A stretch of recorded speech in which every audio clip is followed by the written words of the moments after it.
Good evening, folks. This is Deb Delapiana, and this is a short take.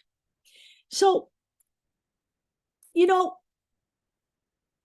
Robert Reich is a guy that I have a love-hate relationship with. Okay. Now, 99.9% of the times I agree with his political positions. And he wrote a fantastic piece on Joe Biden, and I'm going to include it in the YouTube version of this video because I can. All right.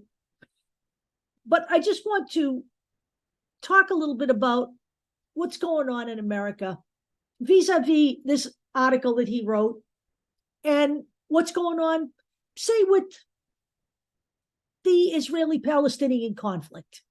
So the first thing I want to say is this. I want to clear the air here, okay? It is my right to support both the Israeli people and the Palestinian people. Now, I have been on the streets.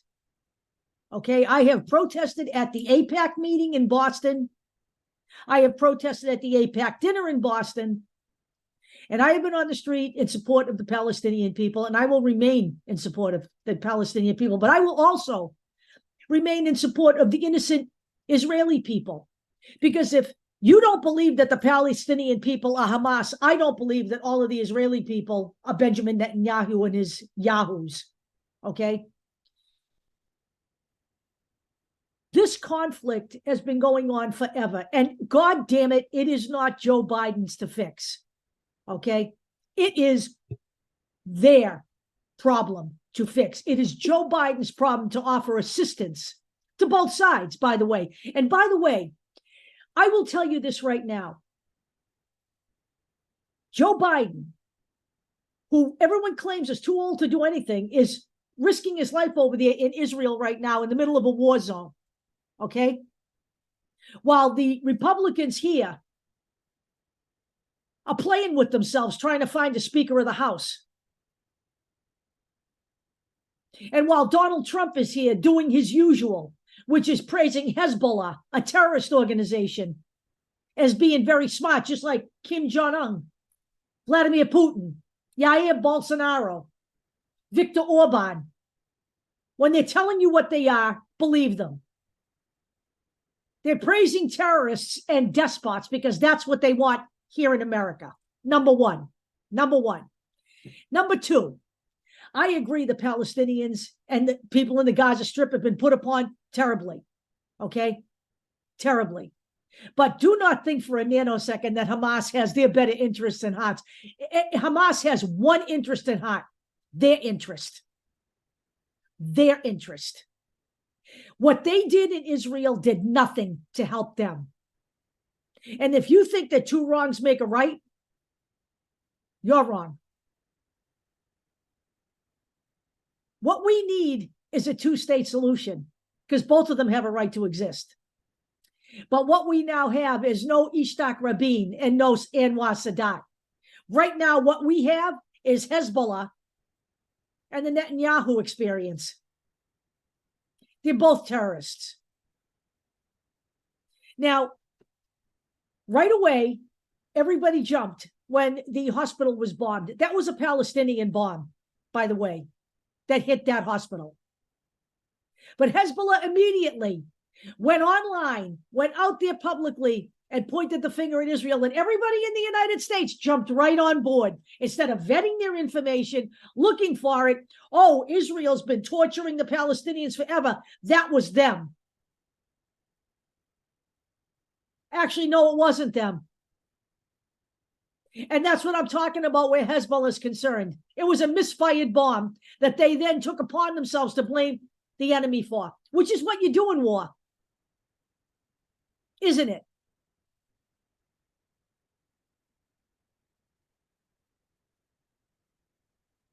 So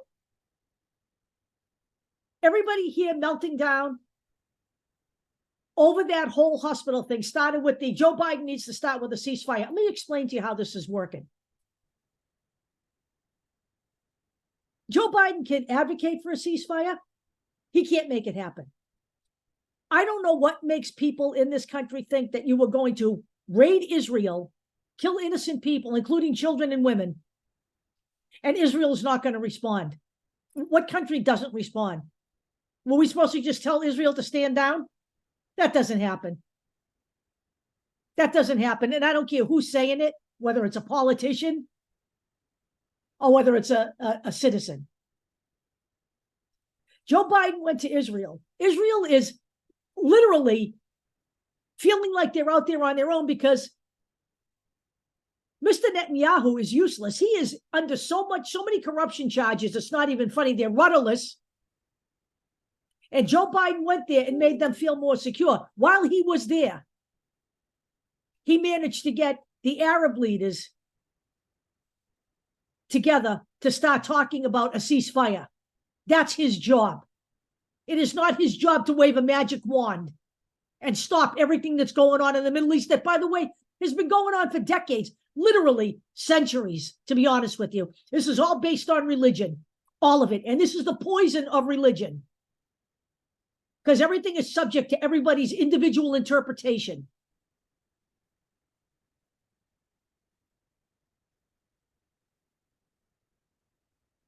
So let's understand each other here.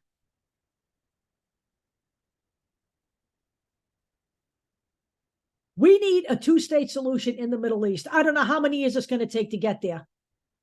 It has virtually gone nowhere since Rabin and Sadat died.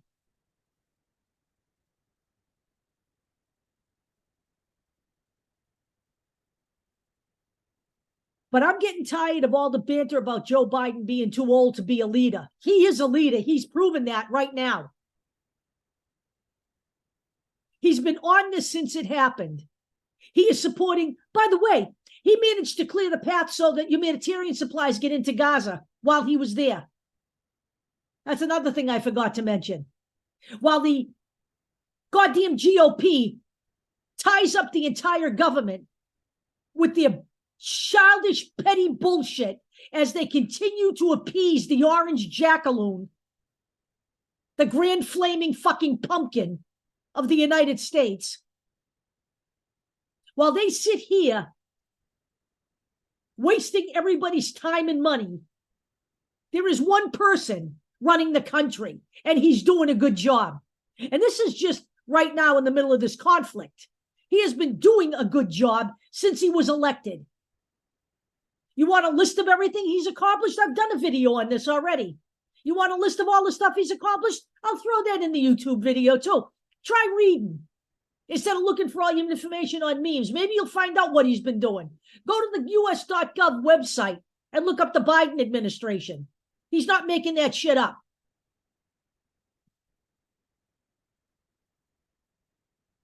He's over there taking care of this problem while these idiots are over here in the House making fools of themselves and calling themselves public servants. We're back on the House thing. Jim Jordan lost his second vote, right? Decided he was going to keep going. Decided today he wasn't going to keep going because he couldn't find the votes. Then they started talking about, well, maybe we'll empower the interim speaker with more power. When the GOP shot that down, Jordan decides he's jumping back in again. This is the same shit show we had with Kevin McCarthy. Kevin McCarthy is more popular than Jim Jordan. I can tell you that. So good on you, Matt Gaetz, for creating this problem. This is what they are.